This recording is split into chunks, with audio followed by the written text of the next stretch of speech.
بسم اللہ الرحمن الرحیم۔ سورۃ النحل کی آیت نمبر 78 میں اللہ نے انسان کے بارے میں ارشاد فرمایا کہ تمہیں بغیر علم کے پیدا کیا۔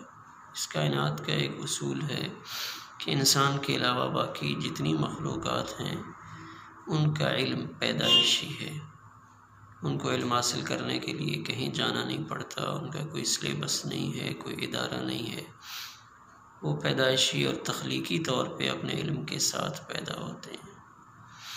لیکن انسان کو اللہ نے ایسا نہیں بنایا، بلکہ اللہ نے انسان کو دنیا میں آنے کے بعد علم والی دولت سے منور کیا، اور یہ فرمایا واللہ اخرجکم من بطون امہاتکم لا تعلمون شیئا۔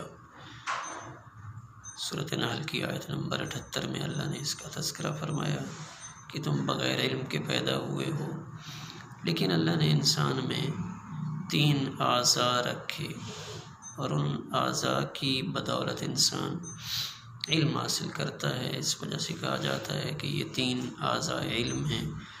ان میں سب سے پہلے وجعل لکم السمع، کانوں کا تذکرہ فرمایا، اس لیے کہ زندگی میں انسان علم کا سب سے زیادہ حصہ کانوں سے سن کر حاصل کرتا ہے، سننے سے علم بہت زیادہ آتا ہے۔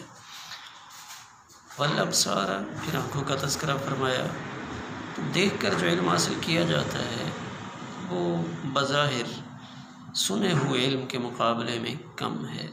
اور پھر تیسرا عضو اس کا ذکر کیا والافئدہ، اور دل، اس کو تمہارے علم کے حصول کا ذریعہ بنایا، یعنی انسان جب غور و فکر کرتا ہے، تدبر کرتا ہے اور ادراک کرتا ہے تو اس ادراک میں دل کا دخل ہے۔ اگرچہ فلاسفہ یہ کہتے ہیں کہ دماغ کے ساتھ اس کا تعلق ہے، لیکن اللہ نے قرآن پاک میں چونکہ افئدہ، دل کو اعضاء علم میں شامل فرمایا ہے، اس وجہ سے بظاہر فلاسفہ کی رائے کے مقابلے میں اللہ کا قرآن جو فرماتا ہے وہ احسن اور اولیٰ ہے۔